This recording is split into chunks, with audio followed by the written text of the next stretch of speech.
The Chargers were expected to make some big moves in this free agency. Instead, it's been cautious decisions and patience. Almost too much patience. Sure, avoiding past mistakes makes sense, but at some point you've got to wonder, what's the plan here? Are they being smart or just missing out on all the talent flying off the board? Let's talk about it. What's up, buddies? Welcome back. If you are new here, make sure you hit the subscribe button. We cover all AFC West news here on this channel. First off, the Chargers are bringing back Mike Williams on a one-year deal worth up to $6 million.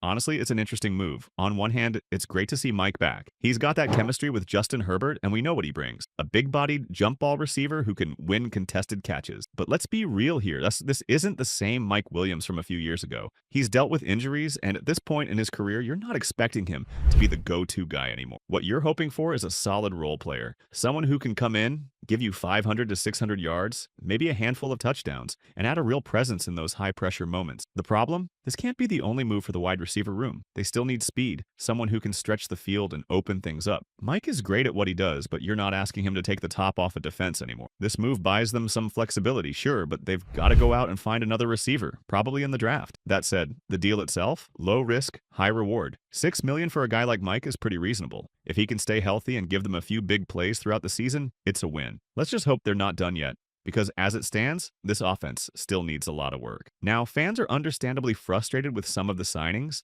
and Jalen Reagor's extension is a prime example. A lot of people are questioning the move, asking, why him? And honestly, I get it. Reagor hasn't exactly lived up to expectations since being drafted by the Eagles. First round, 21st overall. Let's look at the numbers. He started just 27 of 64 regular season games while playing for the Eagles, Vikings, Patriots, and Chargers. Career-wise, he's sitting at 86 receptions for about 1,000 yards. Those stats don't scream first-round talent, and that's where a lot of the frustration stems from. But clearly the Chargers see something they like. They picked him up mid-season last year and decided he was worth an extension. He's a TCU product, which does come with a bit of skepticism in NFL circles, and that's been part of the conversation as well. In my view, Reagor isn't a headline-grabbing signing, but he's not a bad pickup either. He'll have to earn his spot, but there's potential, particularly in special teams. He's got speed, which makes him valuable as a punt returner or in similar roles. The key for him will be developing as a route runner, which could unlock more of his game. Maybe the coaching staff believes they can tap into that untapped potential. It's not a flashy move, but it might end up being a functional one. Now, let's talk about Troy Dye. This signing has sparked some mixed reactions, but personally, I think it's a smart move. He's a solid pickup, affordable, reliable, and proven as a special teams player and depth linebacker. When he was on the field, he got the job done. Is he the best linebacker out there? No, of course not. And that's not what the team is expecting from him. Here's some context. Nick Neiman recently signed with another team for a respectable deal. Meanwhile, Troy Dye played all 17 games for the Chargers last season, starting in 5 of them. He posted career highs across the board, 52 tackles, 31 of those solo, along with 1.5 sacks and 2 tackles for loss. While his primary role is on special teams, he showed he can step up when needed. That's exactly the kind of player you want for depth. I get why fans aren't jumping out of their seats about this one. Social media reactions have been, let's just say, passionate. But let's keep it in perspective. Not every signing is about making headlines. Some are about building a dependable roster, and Troy Dye fits that mold perfectly. At the end of the day, this is about depth and balance. You need veterans like Troy Dye to complement younger players. It's all part of constructing a well-rounded team. I've said it before, and I'll say it again. These kinds of moves might not grab attention, but they're the glue that holds a roster together. Bringing Troy Dye back is a move I support. He's a dependable, experienced player who knows his role and plays it well. It's not flashy, but it's effective, and that's what matters. Now, let's move on to a name fans were hoping to see back, Denzel Perryman. And yes, he's officially returning, which is a move I really like. In fact, I don't think he ever wanted to leave the Chargers in the first place. Drafted by the team, it feels like he's coming full circle and may want to finish his career here. Perryman is a phenomenal player, an absolute force on the field, and an even bigger asset in the locker room. Leadership, grit, and experience are critical, and Perryman brings all of that to the table. This is a signing fans can really get behind, because he represents exactly what you want in a veteran presence. Now, let's talk about his playing style. Perryman is a hard-hitting, extremely physical linebacker. He's a strong option for run-heavy situations, where his skills shine. That said, coverage isn't his strongest suit, and he can be exposed in certain passing scenarios. But when it comes to stopping the run, Perryman is as dependable as they come. Let's not forget his history with the Chargers. Drafted back in 2015, he's one of the last links to the San Diego era. In 2024, he made 11 starts, contributing both on the field and as a mentor to younger players. Deion Henley in particular seemed to benefit from having Perryman around, and there appeared to be great synergy between the two.